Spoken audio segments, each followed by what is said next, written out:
lebih takut sama istrinya daripada ibunya. Ada di sini bapak-bapak takut sama istri? Berhenti kau jadi laki-laki kalau takut sama istri. Apa mau takut? Nah kita setengah mati cari ikan uang. Saya serius ini Pak Menteri. Coba lihat Pak. Dari pagi kita keluar mikir untuk istri. Supaya dia bisa beli emas. Supaya dia bisa pakai kudung yang bagus. Supaya dia bisa pakai tas yang mewah. Supaya dia bisa pakai sepatu yang up to date. Semua kita pikir itu. Mana pernah istri kita mikirkan kita bagaimana supaya kita pakai berlian?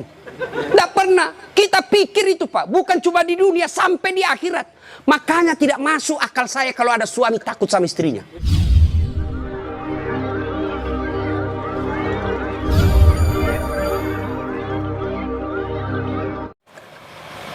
Sedih kita lihat anak-anak kita Pak. Baru diberitahu satu, sudah 10 keluar dari mulutnya. Nah, sekarang pertanyaan, kenapa anak-anak kita begitu? Kenapa kira-kira? Apakah sepenuhnya salah anak? Tidak, 90% salahnya orang tua mendidik anak kita. Salah dari mendidik. Silakan baca hasil penelitian psikologi pendidikan. Silakan baca tulisan-tulisan di koran, di majalah tentang proses pendidikan, silakan. Tapi keliru dan sesat ketika Bapak Ibu tidak buka Quran, khususnya surah Luqman untuk mendidik anak. Kita baca riset rujukan dari Eropa, rujukan dari Amerika. Tapi kita tidak pernah buka Quran dalam mendidik anak. Hakul yakin, kalau kita jauhi Quran mendidik anak, maka anak kita bisa jadi cerdas, bisa jadi jabatan tinggi, tapi tidak tahu sopan santun kepada orang tuanya. Kan orang tua kita sekarang merasa hebat kalau anaknya pintar bahasa Inggris. Ustadz, itu anaknya hebat betul tetangga saya. Kenapa? Itu belum SD itu Ustadz sudah lancar bahasa Inggris. Apa hebatnya? Banyak yang begitu. Masa banyak Ustadz? Silakan bapak-bapak ke Inggris. Tanya Pak Menteri. Tanya Pak Menteri. Itu anak-anak di Inggris dari kecil dia bahasa Inggris Pak. Bener. Ayo. Meskipun dia lancar bahasa Korea, bahasa Inggris. Kalau berdoa dia pakai bahasa Inggris. Oh my God, please help me my mother. Pasti dia pakai bahasa Bugis juga kalau dia orang Bugis. Ya kan? Ngapain Pak? Maka didik anak kita Quran kembalinya. Satu kisah. Rasulullah ke suatu tempat. Dalam perjalanan ke tempat tersebut, Nabi melewati pemakaman. Nabi lalu bersabda, langkahkan kakimu dengan cepat ketika lewat pemakaman. Seluruh sahabat mempercepat langkahnya. Sampai Nabi di tujuan. Selesai urusan, balik lagi dengan rute yang sama. Lewat di pemakaman, seluruh sahabat melangkahkan kaki dengan cepat. Karena tadi diperintah cepat, tanpa perintah Nabi, percepat langkah. Nabi katakan, tidak usah, kau santai aja jalan. Ya Rasulullah, tadi pergi disuruh cepat, sekarang kau tidak. Kata Nabi, tadi itu, andai kau diberi telinga seperti pendengaranku. Tadi itu waktu pergi disiksa orang dalam kubur. Saya tidak mau lama-lama mendengarnya. Tidak tega saya mendengar dia disiksa. Maka saya mau jauh supaya saya tidak dengar. Waktu pulang tidak lagi. Kenapa? Saya dengar berita dari Jibril. Allah perintahkan hentikan siksaanmu wahai penyiksa di kubur. Tidak mungkin saya siksa orang tuanya di kuburnya. Sementara anaknya di dunia lagi belajar mengaji membaca basmalah. Bismillahirrahmanirrahim. Baru kalimat basmalah dia baca anaknya. Allah sudah katakan berhenti kau siksa anaknya, orang tuanya. Nabi tidak mengatakan, saya dengar anaknya kursus bahasa Inggris. Anaknya kursus aritmatika. Anaknya kursus komputer. Tidak. Tapi apa? Quran. Maka didik anak kita Quran. Ya Pak ya? Itu dosa anak-anak yang masih sekolah. Kalau kita ini, yang sudah punya istri, model durhakanya. Nah, seperti tadi. Lebih takut sama istrinya daripada ibunya. Ada di sini bapak-bapak takut sama istri. Berhenti kau jadi laki-laki kalau takut sama istri. Apa mau takut? Nah kita setengah mati cari ikan uang. Saya serius ini Pak Menteri. Coba lihat Pak. Dari pagi kita keluar mikir untuk istri. Supaya dia bisa beli emas. Supaya dia bisa pakai kudung yang bagus. Supaya dia bisa pakai tas yang mewah. Supaya dia bisa pakai sepatu yang up to date. Semua kita pikir itu. Mana pernah istri kita mikirkan kita bagaimana supaya kita pakai berlian? Tidak pernah. Kita pikir itu Pak. Bukan cuma di dunia, sampai di akhirat. Makanya tidak masuk akal saya kalau ada suami takut sama istrinya. Mana mau takut? Semua kita tanggung dunia akhirat. Ya, di dunia kita tanggung AC-nya. Di dunia kita tanggung cicilan mobil. Di akhirat kita tanggung lagi dosa istri. Lalu dia kasih takut-takut kita. Bagaimana ceritanya? Lain kalau dia kasih kita modal 10 miliar. Kau sudahlah, kau duduk saja. Kita takutlah nanti habis modal. Tapi kalau kita juga yang cari uang. Lalu kita takut sama istri. Tidak Tak masuk akal saya. Yang ngamu Ustaz, dia pecahkan piring. Kalau dia pecahkan satu, kasih pecah satu lusin. Kenapa? Piring boleh dibeli. Harga diri sebagai suami tidak boleh diinjak-injak istri. Takbir. Yang takbir pasti takut sama istrinya. Coba. Nah, itu kan ada laki-laki dosa sama mertua, sama ibunya gara-gara takut sama istri. Contoh-contoh ya. Nih, dapat bonus di kantor. Lalu suaminya berkata, "Ma, ini kan COVID lama kita tidak kunjungi bapak di kampung. Kita kunjung tentu bawa wabah buat ibu bapak kita. Sudahlah, ini bonus kita transfer aja. Mudah-mudahan ini bisa digunakan ibu. Beli makanan kesukaan. Dia menikmati akhir usia senja." Apa kata istrinya? "Apa? Ibumu terus. Kawin kok sama ibumu?" Dongo. Mana orang bisa kawin sama ibu? Ada kan ibu ngomong begitu, beleng-beleng. Ini asli beleng-beleng. Mana bisa? Pilih kok, mamamu atau saya. Mana bisa dipilih antara ibu dengan istri? Ini pilihan yang tidak masuk di akal. Kalau saya istri saya bilang begitu, ceraikan saya. Sini kok, saya ajar kok bagaimana isi formulir penceraian. Benar Pak, jangan sampai bapak berdosa gara-gara takut sama istri. Hilang berkah hidup rumah tangga kalau ibu takut sama istri, berbuat baik sama orang tua gara-gara takut sama istri. Mestinya istri yang baik. Dia sujud syukur ketika mertua anaknya. Kenapa? Berdoa, "Ya Allah, mudah-mudahan anakku juga seperti ini ketika saya sudah punya istri, masih mengingat saya." Tapi kalau dari kecil anak kita dipertontonkan tidak boleh berbuat baik sama mertua, maka begitu ibu nanti juga tua, dikasih masuk panti jompo sama anak mantunya. Si mau kok. Dari ibu ya. Mestinya sujud syukur. Alhamdulillah saya punya suami perhatian betul sama mertua. Mudah-mudahan anak saya juga seperti ini. Ya Allah, terima kasih kau kirim orang tua ini. Gara-gara ini orang tua saya punya suami jadi menteri. Andai saja bukan suami ini, orang tua ini punya anak, mungkin suami saya pengangguran. Bersyukur dengan cara apa? Jangan halangi. Dan kita juga suami jangan bersebelah. Mertua juga kita adalah orang tua kita. Konsep Islam itu ada 3 orang tua. 1 ibu bapak, 2 mertua, 3 orang yang pernah mengajari ilmu. Itu orang tua kita. Maka yang baik, datang ibunya suami, istri yang kasih hadiah. Datang orang tuanya istri, suami yang kasih hadiah. Malah jangan sembunyi-sembunyi. Karena takut sama istri, masuk di dapur mamanya, "Mak, jadilah istri saya, mati saya." Beleng-beleng. Ya? Takbir. Jangan sampai bapak menjadi anak durhaka hanya karena takut kepada istri. Itu camkan itu Pak. Maka saya bilang sama istri saya, boleh kau marah-marah sama saya. Ada rezeki dari saya, kau habisi duit, itu rezekimu. Boleh kau maki-maki saya kalau kau marah. Boleh kau lempar kepalaku, yang penting tidak dikena. Satu yang tidak boleh sedengar, jangan pernah kau sakiti perasaan ibu saya. Begitu sakit perasaan ibu saya, tidak ada mantan orang tua.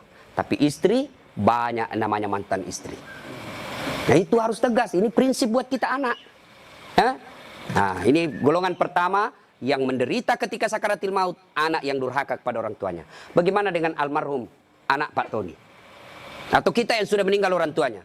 "Ustadz, saya dulu anak durhaka Ustadz. Berapa sering saya kasih keluar air mata ibu saya Ustadz. Tapi saya sudah sadar, saya sudah hijrah sekarang. Tapi orang tua saya sudah ada kubur. Gimana cara berbuat baiknya?" 1, doakan. Mendoakan orang tua tidak harus pakai bahasa Arab. Mendoakan orang tua bagi yang meninggal ada 4 minimal kita minta. Ya Allah, ampuni dosanya. 2, terima amalnya. Ada amal tidak diterima? Ada. Amal-amal pilkada. Sumbang jilbab 10.000 supaya dicoblos. Nah, nanti ya Allah mana jilbabku 10.000 kata malaikat, "Bos, pilkada jilbabmu."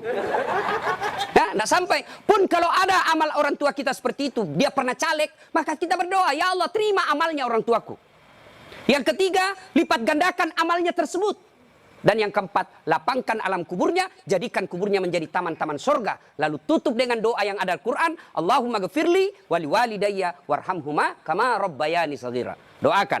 Yang kedua, cara berbuat baik kepada orang tua semeninggal adalah bersedekah atas nama orang tua. Saudara-saudara sekalian, saya sebagai anak pertama, ini memang ada hak waris kita. Rumah ini kita 4 bersaudara, kita punya hak waris. Tapi inilah peninggalan Bapak yang beliau sejak jadi pegawai sampai pensiun mencicil rumah ini. Tidak elok rasanya begitu meninggal, beliau tidak menikmati rumah ini.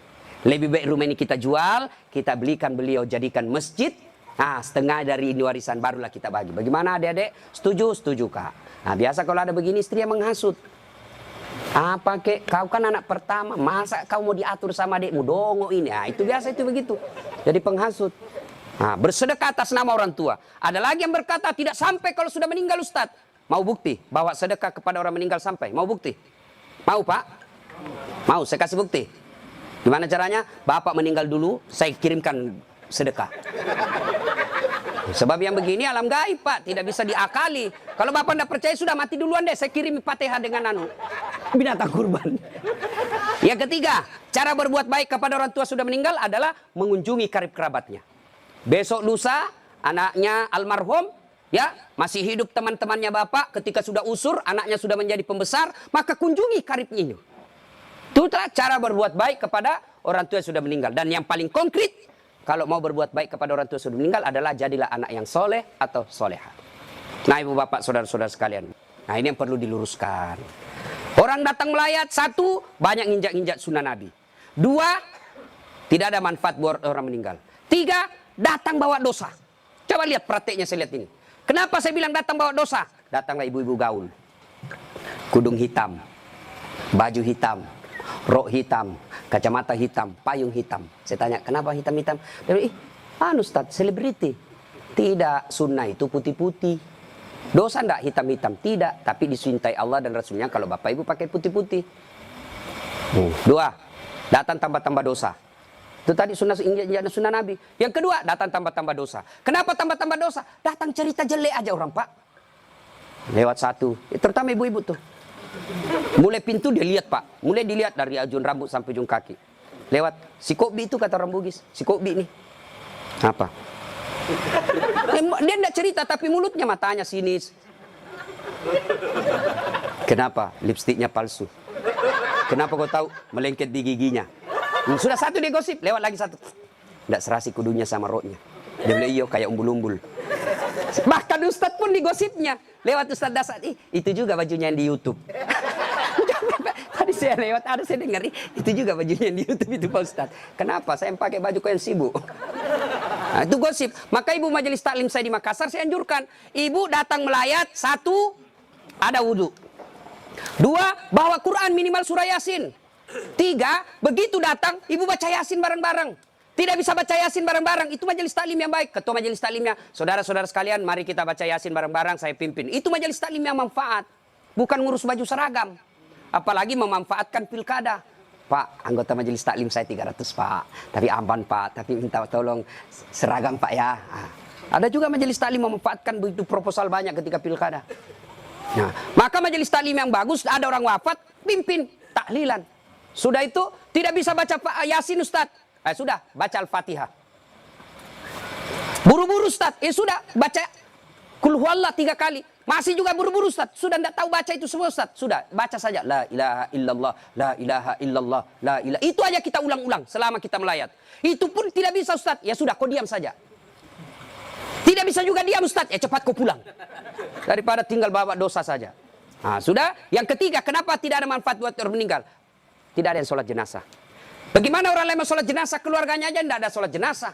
Mantunya sibuk ngurus ambulans, iparnya sibuk ngurus tenda, anaknya sibuk ngurus konsumsi. Tidak ada ikut sholat jenazah. Orang lain yang sholat jenazah. Orang lain belum tentu ikhlas. Banyak yang sholat, Ustadz. Kenapa banyak? Karena bapaknya menteri. Jadi tidak ikhlas orang. Tapi coba kalau keluarganya, pasti ikhlas. Saya hampir jarang sekali melihat ibu-ibu sholat jenazah. Jarang. Maka jangan heran ketika ibu meninggal sedikit juga yang sholat jenazah. Kenapa? Karena waktu hidup jarang dia sholat jenazah. Maka wafatnya pun sedikit yang sholat jenazah. Ustadz tidak muat rumahnya, Ustadz di teras. Ustadz tidak ada air, tayamum. Ustadz tidak ada air, boleh tidak wudhu. Imam Syafi'i mensyaratkan wudhu, Imam Ahmad boleh tidak wudhu. Karena itu bukan sholat, dia hanya doa. Saya tidak tahu bacanya, Ustadz. Ikut saja sama imam. Yang penting takbir 4 kali, jangan ruku. Kalau bapak ruku, siap-siap malu sendiri. Nah, ini cerita, wallahualam benar atau tidak. Cerita ini takbir imam. Allahu Akbar. Takbir juga dia, Allahu Akbar. Takbir kedua imam, Allahu Akbar, dia ruku. Dia, kenapa saya sendirian ruku ini?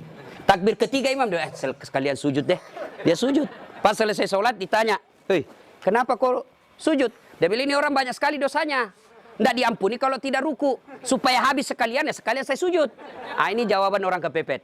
Nah, ibu bapak, saudara-saudara sekalian. Ya, habis baterainya. Ibu bapak yang saya muliakan. Masuklah, diantarlah kita. Diantar ini lagi yang banyak kadangkala mempermalukan Islam. Saya tidak tahu kalau di sini. Saya melihat kalau di daerah sebagian Makassar, Pak, orang meninggal, kala-kala demo, Pak. Naik di mobil, dia putar bajunya, orang mati, wah, minggir. Sampai mobilnya orang dilempar, jangan begitu. Ngapain buru-buru? Jadi sebelum diantar jenazah, keluarga yang berduka pidato. Terima kasih Bapak Ibu sudah memberikan kami dukungan moral. Tapi tolong jangan mempermalukan kami di jalan. Jangan lagi menambah duka kami dengan mengganggu pengguna jalan yang lain. Saya kalau pergi mengajar, tiba-tiba jenazah di mobil jenazah, bagus cara pengantarannya, saya minggir Pak, saya kirimkan Fatihah. Kirim Fatihah untuk Rasulullah, saya ikutkan jenazah yang diantar. Tapi kalau menakutkan, tidak ada yang mau doakan. Ya? Ngapain buru-buru? Ngapain buru-buru? Kan ada lagi yang paham, tidak tahu dari mana dia belajar. Katanya kalau terlambat disiksa. Bagaimana ceritanya? Kalau dilewati 5 manu, disiksa orang meninggal. Orang meninggal kalau dia itu orang sholat, bagi orang yang hidup, orang meninggal tidak bakal dia disiksa gara-gara dia terlambat dikubur. Ngapain buru-buru? Itu juga sudah ada anunya, liangnya sudah siap, semua apa perluan pemakaman sudah siap. Apalagi kalau ada wasiat orang yang meninggal, jangan kau kubur saya sebelum anakku datang dari Amerika. Wajib kita tunggu.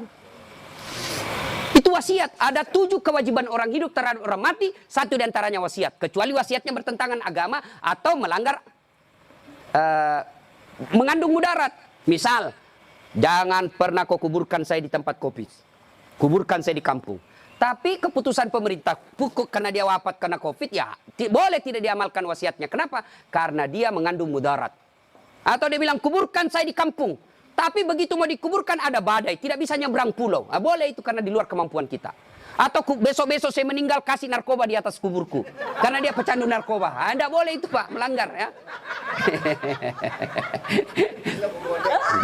Jadi Bapak, saudara-saudara sekalian. Nah, sampailah kita di pemakaman. Nah, ini juga yang perlu diluruskan. Berapa banyak orang yang sampai pemakaman tidak melaksanakan sunnah Rasul. Diajarkan begitu sampai pemakaman, ucapkan Assalamualaikum ya ahlal kubur. Ya, tidak tahu itu cukup. Semoga keselamatan bagi kemuliaan ke semua penghuni kubur. Insya Allah saya ikut menyusulmu. Nah, ada lagi pelanggaran yang kita lakukan apa? Menginjak-injak batu nisan. Tidak boleh sama menduduki batu api neraka itu Pak. Ada yang sampai duduk sambil merokok di atas batu nisannya orang. Tidak boleh. Pemakamannya padat Ustaz, Bapak tidak usah masuk. Cukup yang memikul. Bagaimana yang memikul Ustaz? Boleh karena dia darurat. Karena kalau satu langkah jatuh Pak, jatuh jenazah. Sudah dimakamkan? Sudah selesai. Kembalilah pemakam. Ya, tinggallah kita. Bapak merantau ke Papua. Tidak nyaman di Papua, kembali ke kampung, Sulawesi Tenggara. Merantau lagi ke Surabaya, di Surabaya tidak nyaman, kembali lagi ke kampung. Merantau lagi ke Makassar, Makassar tidak nyaman, kembali lagi ke kampung. Masih ada pilihan. Bapak pegawai negeri ditugaskan ke Papua, tidak nyaman, tidak ada sinyal, Bapak boleh pensiun dini. Tidak disenang saya sama menteri saya, boleh Bapak pensiun dini, tidak ada masalah. Tapi begitu Bapak masuk kubur, senang tidak senang, tinggal kau di situ, tidak boleh kau keluar lagi. Siapa orang yang tersiksa di dalam kubur? Yang pertama kata Nabi, al-mutahawilu bis sholah, yang menganggap enteng sholat. Orang yang menganggap enteng sholat Pak, jangan, sudah. Sholat itu di akhirat nanti barcode. Bapak beli elektronik kan sekarang pakai barcode. Ya kan? Bapak begitu setor jualan, titik. Berarti ini boleh, bawa. Di akhirat kalau Bapak di barcode, bagus sholatnya. Tidurkan dia kata Nabi seperti tidurnya tidur pengantin baru. Tapi di barcode, hilang, redup-redup. Ini macet. Ini sholat Jumat, hari Jumat saja. Paling terlambat datang, paling cepat pulang. Orang khotbah dia tidur. Begitu bangun, aliran apa yang tidak ada khotbahnya? Bukan aliran apa, kau yang tidur beleng. Mana? Percaya Pak, orang yang tidak ada sholat demi Allah. Bapak tidak puasa, masih boleh disebut Islam. Bapak tidak haji, masih boleh disebut Islam. Bapak tidak bayar zakat, masih disebut Islam. Tapi tidak sholat, Imam Syafi'i menghukuminya, disuruh bertobat dan dia tidak mau, boleh dihukum mati. Itu kalau Imam Syafi'i. Disuruh sholat dan dia tidak mau. Disuruh bertobat dia tidak mau, kata Imam Syafi'i, boleh dia dihukum mati. Begitu pentingnya sholat.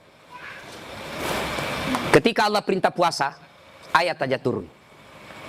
Allah perintah haji, ayat saja turun. Allah perintah zakat, ayat saja turun. Allah perintah solat, tidak boleh ayat turun. Rasulullah dijemput oleh 4 malaikat menghadap kepada Allah. Kenapa? Ini perintah penting. Diberikan perintah solat. Pak Menteri, ada himbauan kepada seluruh kepala daerah se-Indonesia, hanya berupa himbauan cukup WhatsApp dalam grup. Tapi kalau itu berupa SK yang penting, Gubernur datang kantor menteri. Kenapa? Ini penting. Tidak boleh kok di WhatsApp. Solat demikian pentingnya sehingga Nabi harus diundang menghadap. Itulah disebut Isra dan Mi'raj. Bapak kerja jadi Grab, jadi menteri. Munafik kalau Bapak katakan bukan untuk dunia saya. Bohong. Kita bekerja apapun profesi kita untuk memperbaiki dunia. Lalu siapa yang punya dunia? Allah Subhanahu wa ta'ala. Artinya mustahil dunia dalam genggaman kalau yang punya dunia Bapak jauhi. Saya kasih contoh. Saya akrab dengan Pak Menteri. Saya datang ke Jakarta. Pak Menteri, saya mau jalan-jalan Jakarta ini, tapi tidak ada mobilku Pak Menteri. Kata Pak Menteri, aman terkendali Ustadz. Pak Menteri telepon ajudan. Ajudan, siap Pak Menteri. Itu ada Ustadz Dasat, kau jemput dia. Nanti dikena lagi kita di ceramah. Kau jemput dia. Kasih mobil yang bagus, kasih pengawalan, jangan lupa kasih pembeli pulsa. 1 jam kemudian datang ajudan. Tapi Pak Ustadz, kiriman Pak Menteri. Aman, selesai masalah saya di Jakarta. Kenapa? Saya akrab sama Pak Menteri. Ada dari Makassar, tidak pernah ketemu, tidak pernah silaturahmi, tidak pernah didengar namanya, tidak pernah lihat. Assalamualaikum Pak Menteri. Boleh pinjam mobilnya? Siapa ditelepon Pak Menteri? Ajudan, bukan. Siapa? Kapolres. Tangkap itu, penipu. Tidak pernah ketemu pinjam mobil. Pasti penipu itu. Demikian juga dengan Allah. Bapak tidak pernah sholat. Tiba-tiba sakit, ya Allah, saya sudah capek sakit, ya Allah, sembuhkan penyakitku. Allah berfirman, malaikat, karena dia sudah capek sekali cabut nyawanya. Sholat Pak. Apa alasan Bapak tidak mau sholat? Coba bilang, ayo, yang malas sholat ini. Ayo, bilang kok apa? Saya tantang kok ini hari. Paling ibu-ibu haid 3 kali